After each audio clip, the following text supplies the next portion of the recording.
मित्रांनो फायनली आम्ही बसचा प्रवास करून पोहोचलेलो आहे कृष्णेश्वर मंदिर इथे.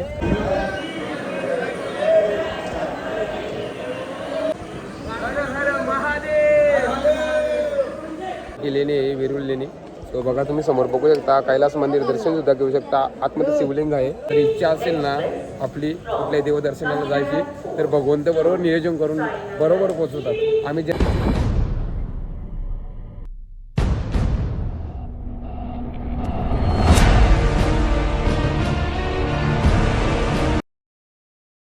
नमस्कार मित्रांनो, जय श्रीराम, जय राधे, नमो पार्वती पते, हर हर महादेव. तर मित्रांनो, आजचा व्लॉग आहे महाराष्ट्रातील तिसरे ज्योतिर्लिंग आणि भारतातील चौथे ज्योतिर्लिंग दर्शन घेण्यासाठी मी चाललो आहे आज संभाजीनगरहून फक्त 25 ते 30 किलोमीटरचा प्रवास आहे तिथून. ते आता मी कल्याण स्टेशनला जाणार आहे. तिकीट तर काढले, जनरल डब्याचा प्रवास करणार आहोत. स्लीपर काढायला काही वेळ नव्हता ठेवला आणि तिकीट पण अवेलेबल नव्हते. सो आम्ही आता कल्याण स्टेशनला पोहोचतोय. म्हणजे आम्ही आता निघतो घरातून. आजच्या व्लॉगला चालू करतोय. चॅनलमध्ये नवीन असेल चॅनलला सबस्क्राईब करा गाईज. पुढे तुम्हाला नक्की कळवतो. ट्रेनचा प्रवास सुरू झाला का मी पुढची माहिती तुम्हाला नक्की कळवेन की आजच्या कृष्णेश्वर म्हणजे माझ्या आयुष्यामधील महाराष्ट्रातील तिसरा ज्योतिर्लिंग आणि भारतातील चौथे ज्योतिर्लिंग.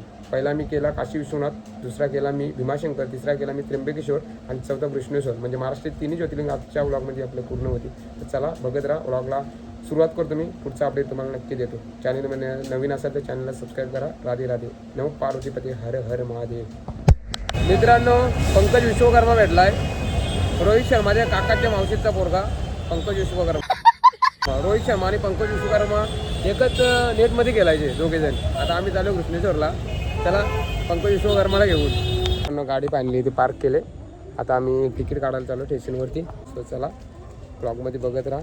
आजचा व्लॉग महाराष्ट्रातील तिसरे आणि भारतातील चौथी ज्योतिर्लिंगचा दर्शन घ्यायचं आपल्याला, तर बघत राहा. मित्रांनो, फायनली आम्ही तिकीट काढले जनरलचे. बघू शकता तुम्ही संभाजीनगर. चला इथे विचारून घेऊ कुठल्या प्लॅटफॉर्मवर लागते ट्रेन. तसं चार प्लॅटफॉर्मवर लागते आम्हाला माहीत आहे, पण पूछताछ केंद्र येते इथे विचारू शकता तुम्ही. आता आम्ही स्टेशनवर लागलो. प्लॅटफॉर्म 4वरती ट्रेन येणार आहे आपली. तर इकडे ट्रेन यायची वाट बघतो आम्ही. 10:30ची ट्रेन आहे. आता वाजलेत 9:15 म्हणजे 10 वाजायला आलेत. फक्त अर्धा तासाची वाट बघतो, लगेच ट्रेन येईल इकडून. सरळ आम्ही छत्रपती संभाजी महाराज नगरला पोहोचणार आहोत. स्टेशन बघा, कल्याण स्टेशनची चर्चा खूप वेगळी असते. जंक्शन आहे मोठा. मित्रांनो, फायनली आता ट्रेन येते. इंडिकेटर तर लागला इकडे पंकज विश्वकर्मा. चला आता प्रवास आता ट्रेन येईल. प्रवास चालू होईल आमचा. निघतो आम्ही आता इकडून. ट्रेन येऊ दे असं झालं, एकदा तर बसू दे, जाऊ दे. मित्रांनो, फायनली आमचा प्रवास चालू झाला आहे आणि जनरलची तिकीट काढून आम्ही स्लीपर डब्यात बसलो आहे. TCची वाट बघतो इकडून. TC आला तर लगेच उद्या तिकीट भेटतो का आम्हाला स्लीपरचा. तर त्याला आजच्या प्रवासाला सुरुवात करून इथून बघत राहा तुम्ही. उद्या आपण सकाळी पोहोचणार आहोत 4:30ला कृष्णेश्वर इथे. त्या पहिला संभाजीनगर स्टेशनला पोहोचू. तिथून मग कृष्णेश्वरचा प्रवास परत ऑटोला करू. बघत राहा.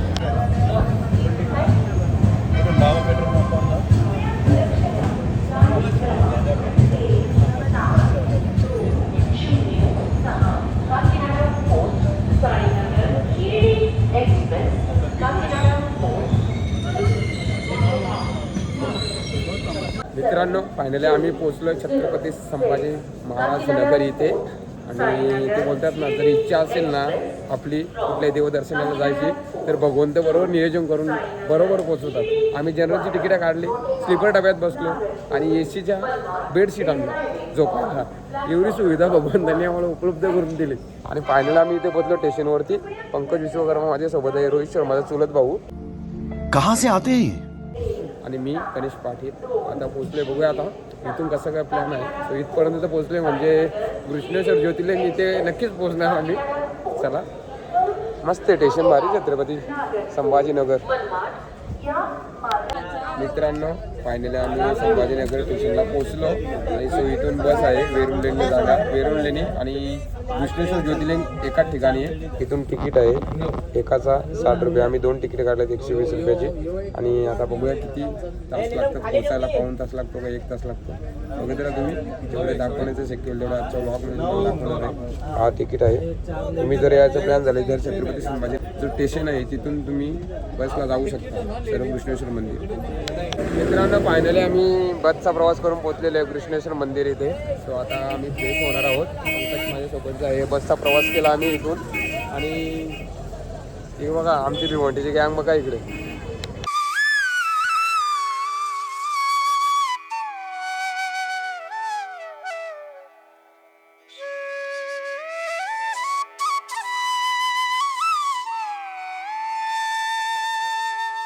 मित्रांनो फायनली फ्रेश झालो. आता आम्ही दर्शनाच्या रांगेमध्ये लागणार. समोरच मंदिर आहे. सो कृष्णेश्वर इथला ज्योतिर्लिंगचा पहिल्यांदा मी दर्शन घेणार आहोत. तर बघूया आता गर्दी किती आहे. जाऊया आपण दर्शनाच्या रांगेमध्ये लागूया. रामकृष्ण हरी. फायनली आम्ही सर्व अभिषेकचं इथे साहित्य घेतलं आहे आणि आता दर्शनाला चाललो आहे. बघूया रांग किती आहे. श्रावण आहे आणि गर्दी तर आहेच, पण जेवढ्या लवकर दर्शन घ्यायचा प्रयत्न करतो. जेवढ्या लवकर होईल तेवढ्या लवकर.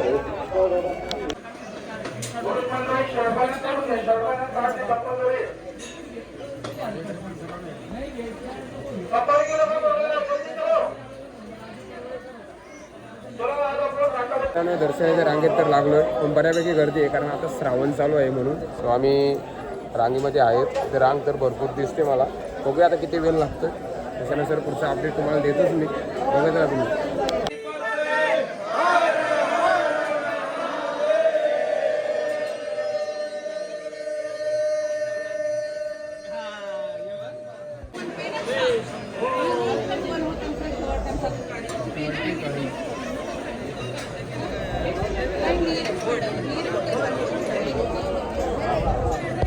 मित्रांनो हा पहिला ज्योतिर्लिंग असेल इथे कपडे काढून दर्शन घ्यायला परमिशन आहे. जर कपडे काढले नाही तर तुम्ही दर्शन नाही घेऊ शकत. फक्त जेंट्सला मित्रांनो ते तर गैरच समजत आहे लोकांचा. सो जेंट्सनी टी शर्ट किंवा शर्ट काढलाच पाहिजे तेव्हाच दर्शनाला आतमध्ये परमिशन आहे. बघा सर्व तुम्हाला दिसतील इकडे. बघूया काय रिझन आहे याच्या पाठीमागचा आपण नक्की माहिती काढण्याचा प्रयत्न करू. हर हर महादेव. मस्त दर्शन झालं इकडे आणि सर्वांना कपडे काढायला लागून बघा. बरंच दर्शन घ्या.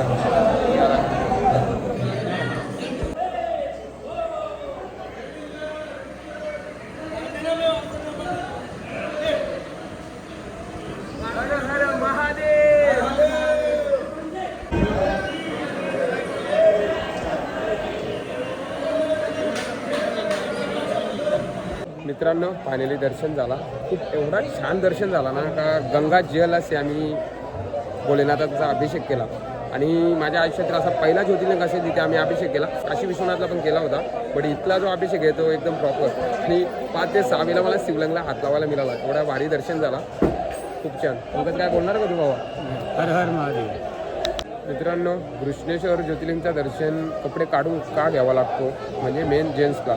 इथे असं आहे की एका भरजी सांगत होता मला की स्वच्छता असली पाहिजे म्हणून तो कपडे काढून आपल्याला दर्शन घ्यायला लागतो. अशी इथली शुद्धता ठेवून दर्शन घ्यायला लागतो. सो इथला भरजी मला सांगत होता. थोडीशी माहिती काढली पण त्याच्या पुढचा काय माहीत नाही. जेव्हा माहीत होईल तेव्हा नक्कीच आपण पुन्हा येऊ इथे दर्शनाला. चला आता निघू. आता आपण वेरूळची लेणी इथे दर्शन घेऊ. मग इथले जे संभाजीनगरमध्ये जे स्पॉट आहेत ते करण्याचा प्रयत्न करू. हर हर महादेव. कृष्णेश्वर ज्योतिर्लिंग हे 12 ज्योतिर्लिंगांपैकी शेवटचे आणि अत्यंत पवित्र ज्योतिर्लिंग मानले जाते. येथे पुरुष भक्तांना गर्भगृहात प्रवेश करताना शर्ट किंवा टी शर्ट काढावा लागतो. यामागील भावना म्हणजे भगवान शिवांसमोर साधेपणा, नम्रता आणि अहंकारचा त्याग करून उपस्थित राहणे. प्राचीन परंपरेनुसार शिवदर्शन करताना भक्ताने कोणताही दिखावा न करता शुद्ध भावनेने दर्शन घ्यावे अशी श्रद्धा आहे. शिवाच्या चरणी जाताना पद, पैसा आणि प्रतिष्ठा बाहेरच राहते. हात जातो तो फक्त भक्त आणि त्याची श्रद्धा. मित्रांनो हर हर महादेव. आणि फायनली ऐतिहासिक दर्शन झाला. कृष्णेश्वर ज्योतिर्लिंग दर्शन जो संभाजीनगरमध्ये, संभाजीनगरपासून फक्त 25 ते 30 किलोमीटर अंतरावर आहे. आणि महाराष्ट्रामध्ये तिसरे आणि भारतातील 4थे ज्योतिर्लिंगचे दर्शन फायनल माझे कंप्लीट झाले. खूप छान दर्शन झाला. गंगाजलाने मला अभिषेक करायला मिळाला. खूप आणि इथे कलशाचं दर्शन घेतो फायनली शेवटचं कृष्णेश्वर ज्योतिर्लिंगचं. आणि मग वेरूळची लेणी बघायला जातो. हर हर महादेव. तर मित्रांनो आता निघालो आम्ही. दर्शन मस्त घेतला. सो खूप छान दर्शन झाला. त्याच्यानंतर आम्ही उपासना पण केली इथे बसून, म्हणजे माला जप केली. त्याच्यानंतर आता आम्ही निघालो इथून वेरूळ लेणीसाठी. इथून 500 मीटरवरती म्हणजे अर्धा किलोमीटर अंतरावरती आहे. सो बघूया चालत जातो आहे. चालत जरा चाललो पण पाहिजे धामामध्ये, पवित्र धामामध्ये. तर पाय चाललो तर बरा वाटतो. काय प्रत्येक वेळेस रिक्षाला जायचा. पैसे वाचवायचा विषय नाही. पैसे काय 10 रुपये सीट आहे, पण चालत जरा बरा वाटतो. एवढा कधी तर चालत नाही. नाही तर गावात दुकानावर जात असला तरी बाईक घेऊन काय थोडा तर चाललो पाहिजे, म्हणून इथून 500 मीटर अंतरावरती आहे वेरूळ लेणी, ती बघायला आम्ही आता चाललो आहे. रोहित शर्माचा भाऊ पण आहे माझ्यासोबत, रोहित शर्माच्या मामाच्या काकाचा. मित्रांनो आता आम्ही आलो जगप्रसिद्ध आणि महाराष्ट्रात प्रसिद्ध असलेली लेणी म्हणजे वेरूळ लेणी पाहण्यासाठी. सो इथे लागतो कॉईन, तिकीट काढावं लागतं. इथे तिकीटच्याद्वारे आपल्याला कॉईन देतात, तो स्कॅन करून देतात आणि एका कॉईनचे 40 रुपये म्हणजे एका तिकिटाचे 40 रुपये घेतात, तरच तुम्हाला आतमध्ये प्रवेश आहे. तर आम्ही 2 कॉईन काढलेत, एक पंकजने आणि मिनी. सो आता आम्ही आतमध्ये जातोय. बघा प्रवेशद्वार इथे आता आपला कॉईन चेक केला जाईल. हा कॉईन आहे माझ्या हातात. या कॉईनची खूप मोठी किंमत आहे सध्याच्या स्थितीला. जर हा कॉईन नसला तर वेरूळ लेणी पाहू शकत नाही आपण. पैसे किती सुट्टे पैसे द्यावा, पैसे सुट्टे द्या. मित्रांनो माहितीनुसार हिंदू, बौद्ध आणि जैन या 3 धर्माच्या इथे 34 लेणी आहेत, पण त्यापैकी एक लेणी खूप प्रसिद्ध आहे, ती म्हणजे कैलास मंदिर. तर ती लेणी पाहण्याचा आपण आज प्रयत्न करू. लहानपणी ऐकलं होतं, आज आपण प्रत्यक्ष बघणार आहोत वेरूळ लेणी. पोचले आपण आता इथे, आतमध्ये एंट्री केलेली आहे. 40 रुपये खर्च केला आहे भावांनो. 40 काय कावा लागा.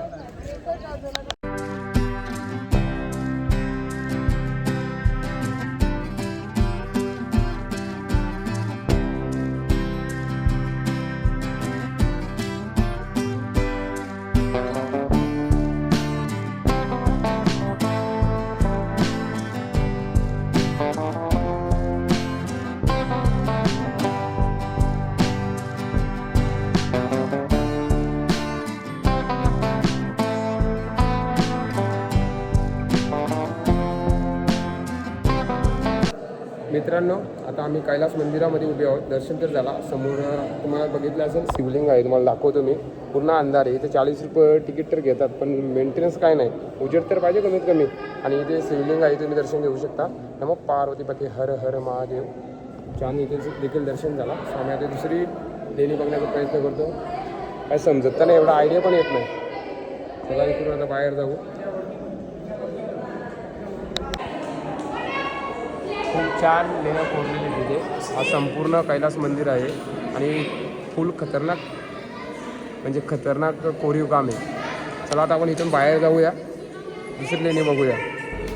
मित्रांनो आज आपण आलो आहोत महाराष्ट्राचा अभिमान असलेल्या वेरूळ लेण्यांमध्ये. सुमारे 1500 वर्षांपूर्वी दगडात कोरलेल्या अद्भुत लेण्या जगभरातील पर्यटकांना आकर्षित करतात. येथील सर्वात प्रसिद्ध आकर्षण म्हणजे कैलास मंदिर, जे एका अखंड खडकातून कोरले गेले आहे.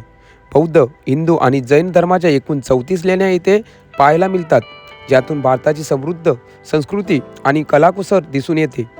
युनेस्कोच्या जागतिक वारसा स्थळांमध्ये समाविष्ट असलेल्या या वेरूळ लेण्या प्रत्येक भारतीयाने आयुष्यात एकदा तरी पाहायला हव्यात. व्हिडिओ आवडला तर लाईक, शेअर आणि GP एडिट्स चॅनलला सबस्क्राईब करायला विसरू नका आणि पुढे व्लॉग बघत राहा.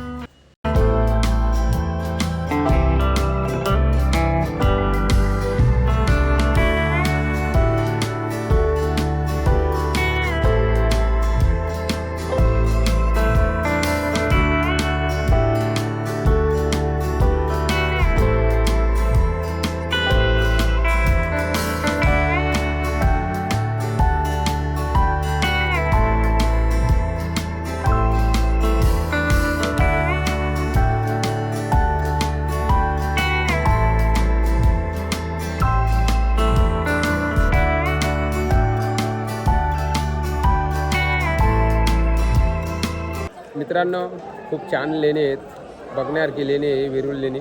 तो बघा तुम्ही समोर बघू शकता. कैलास मंदिर दर्शनसुद्धा घेऊ शकता. आतमध्ये शिवलिंग आहे. खूप छान दर्शन झालं आमचा. आणि इथं वर जायला कुठून ऑप्शन तेच कळत नाही, तर मला संपूर्ण दाखवण्याचा मी आजच्या व्लॉगमध्ये प्रयत्न केला आहे. आता आम्ही बघूया काय वरती जायला भेटतो का, नाहीतर मग भद्रा अवतार हनुमानजींचं दर्शन घ्यायला जाणार आहोत. त्यानंतर देवगिरी दौलताबाद किल्ल्याचा बघायला जाणार आहोत. मित्रांनो जी 20 रुपयाची नोट आपली नवीन लॉन्च झाली होती बघा पहिले 2016ला, या नोटीवरती हीच लेणी आहे वेरूळची. बघू शकता तुम्ही बघा, समजला का, ही लेणी आहे ती. सो 20 रुपयाच्या नोटीवर किती कुठल्या लेणी आहे ते आता मला कळलं इथे आल्यावर. मित्रांनो इकडचे लेणी बघून आलो आम्ही. इकडे गुफा आहेत, गुफांमध्ये लेणी आहेत ते बघूया आणि मग थेट भद्रा मारुती इकडे दर्शनाला जाऊया. आपण बघण्याचा प्रयत्न करू. इथे खूप मोठ्या मोठ्या गुफा आहेत, आतमध्ये जाऊया आता. मित्रांनो इथे पण शिवलिंग आहे बघा, दर्शन घेऊ शकता. हे गुफे आहेत, गुफ्यांमध्ये सर्व लेण्या कोरलेल्या आहेत. पुढच्या गुफेमध्ये जाऊ आता आपण. मित्रांनो जसं पहिला आपण गुफा बघितला तसे सर्व इथे गुफे आहेत. सर्व गुफ्यांमध्ये तुम्हाला शिवलिंग बघायला मिळेल. इथे शिवलिंग आहे समोरच दिसत असेल तुम्हाला. चला पुढच्या गुफ्यांमध्ये बघूया काय आहे. भरपूर काय बघण्यासारखं आहे इथे लेणीमध्ये. सो कसं दाखवण्याचा प्रयत्न करतो. मला पुढे पण दर्शनाला जायचं आहे. मग 2:30 वाजता आमची ट्रेन आहे. पण आता वाजले 10. आमच्याकडे 4 तास बाकी आहेत. 2 वाजेपर्यंत स्टेशनला पोचलो म्हणजे 2:30ला ट्रेन येईल आमची. मित्रांनो वेरूळ लेणीच्या इथून आम्ही ऑटोला आलो. टमटम 40 रुपये पर सीट. आणि आता पोचलो आम्ही इथे भद्रा मारुती मंदिराकडे जाणार. रस्ता तुम्हाला दिसत असेल. तर पटापट इथे दर्शन घेतो. लगेच आम्हाला देवगिरी किल्ल्यावर जायचं आहे. गाड्यांची पार्किंग बघा. बघूया किती गर्दी आहे. पटापट दर्शन झालं तर बरं. बजरंगबली की जय.